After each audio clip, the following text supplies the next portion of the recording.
إلا بالله العلي العظيم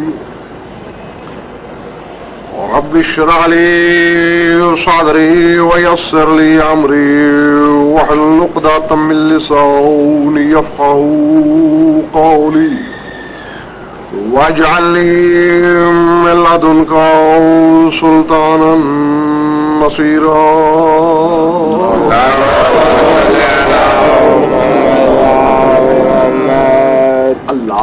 اللهم إنك ترى ولا ترى وأنت بالمنظر الأعلى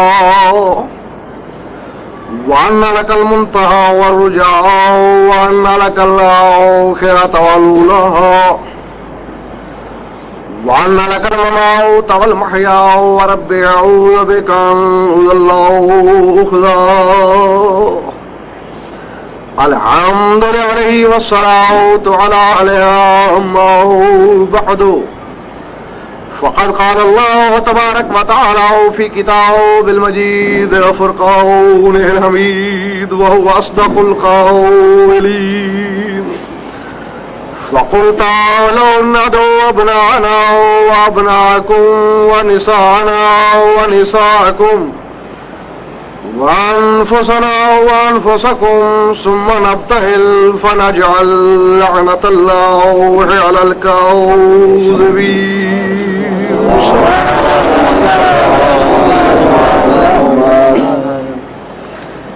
جو شبیلا سے مل کر بآواز قلم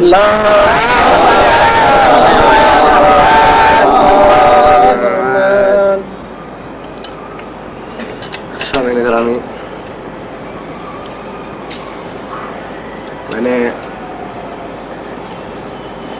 مشہور زمانہ آیت جسے آیت مباہلہ کے نام سے یاد کیا جاتا ہے اسے عنوان مجلس قرار دیا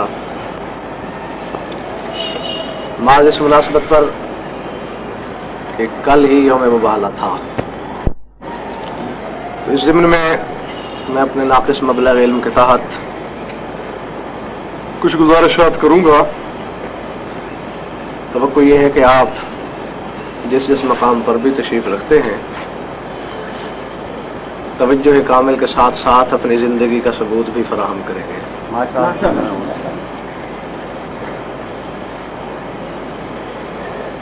آیت اور اس کا ترجمہ اس قدر زبان زد خلائق ہے کہ دہرانا تحصیل حاصل ہوگا. پڑھا ہوگا آپ نے کتابوں میں، علماء سے سنا ہوگا کہ نصارہ نجران نے ابن مریم کی ابنیت کا دعویٰ کیا کہ عیسیٰ خدا کا بیٹا ہے. جناب ختمی مرتبت نے اپنی طرف سے بڑے دلائل پیش کیے کہ وہ ابن اللہ نہیں بلکہ عبداللہ ہے، اللہ کا بندہ ہے. لیکن نصارہ نجران بضد ہیں کہ نہیں حضور، بس سوائے اس کے کوئی امر واقعی نہیں کہ وہ ابن اللہ ہے. نقوی صاحب قبلہ بے ساختہ جب کبھی جناب عیسیٰ کی ابنیت کا ذکر آتا ہے تو اچانک مجھے ہمیشہ علامہ رجب علی برسی علی اللہ مقامہ کا ایک شعر یاد آتا ہے. انہوں نے بھی نصارہ سے خطاب کیا ہے کہ نصارہ، تمہارا دماغ خراب ہو گیا ہے کہ تم خدا کے بندے کو خدا کا بیٹا کہتے ہو. پہلی بات تو یہ ہے کہ اس کا بیٹا ہو نہیں سکتا، اور اگر تم اس بات پہ ضد ہی ہو کہ کسی کو خدا کا بیٹا ضرور کہنا ہے، پھر آؤ میں تمہیں ایک مشورہ دوں. اور وہ مشورہ کیا ہے؟ فرماتے ہیں کہ فولید البیت احرا ان یکون لولی البیت یدعا ولدا. اگر لازماً کسی عبد خدا کو تم ابن اللہ کہنے پہ تل ہی گئے ہو تو پھر عیسیٰ کو کیوں کہتے ہو کہ جسے اس نے اپنے گھر میں پیدا ہونے کی جگہ تک نہیں دی؟ اس کو کیوں نہیں کہتے جو پیدا ہی بیت اللہ؟